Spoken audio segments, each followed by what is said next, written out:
السلام علیکم، امید ہے آپ لوگ خیریت سے ہوں گے۔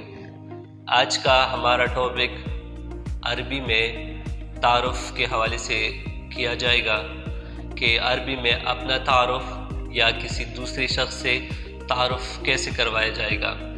تو تعارف میں سب سے پہلے کسی کا نام جاننا ضروری ہوتا ہے، تو آج کا موضوع بھی اسی کے حوالے سے ہے۔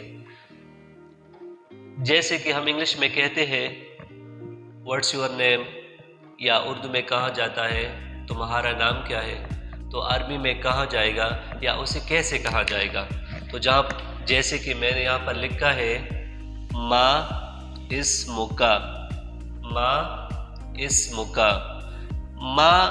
ما کا جو لفظ ہے یہ عربی میں سوال کے لیے، جیسے کہ ہم نے انگلش میں ورڈز، اسی طرح اردو میں کیا، تو عربی میں ما، اسی طرح اور بھی الفاظ ہیں، یہ سوال کے لیے استعمال ہوتا ہے۔ تو کہا جائے گا ما اسمک۔ اسم عربی میں بھی اس کو اسم ہی کہا جاتا ہے، اردو میں بھی اس کو اسم، نیم کو اسم ہی کہا جاتا ہے۔ اس کے علاوہ کا، یہ ضمیر ہے، جیسے کہ ہم انگلش میں اس کو پرونون کہتے ہیں، تو یہ ضمیر ہے مخاطب کا۔ جب آپ کے سامنے کوئی ہو، کوئی مرد ہو یا کوئی ایک فرد ہو، تو ہمیشہ اس کے لیے اس کے نام کے بجائے ضمیر استعمال کیا جائے گا۔ تو جب ہم کسی سے کہیں گے کہ تمہارا نام کیا ہے، تو عربی میں کہا جائے گا ما اسمک، ما اسمک، تمہارا نام کیا ہے، تمہارا نام کیا ہے۔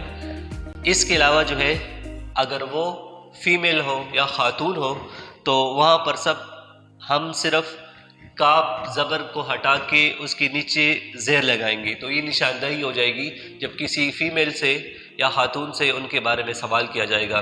تو عربی میں کہا جائے گا ما اسمک، تمہارا نام کیا ہے۔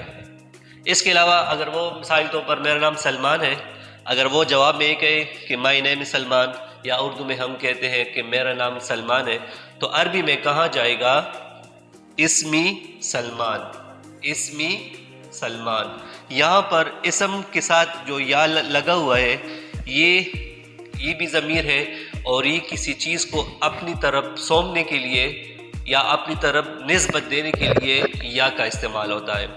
تو عربی میں کہا جائے گا، کوئی آپ سے پوچھے ما اسمک، تو جواب اگر آپ دیں گے تو آپ، جیسے میں نے مثال دے دیا، فار ایگزامپل میرا نام سلمان ہے، تو میں جواب میں کہوں گا اسمی سلمان، اسمی سلمان۔ بہت شکریہ۔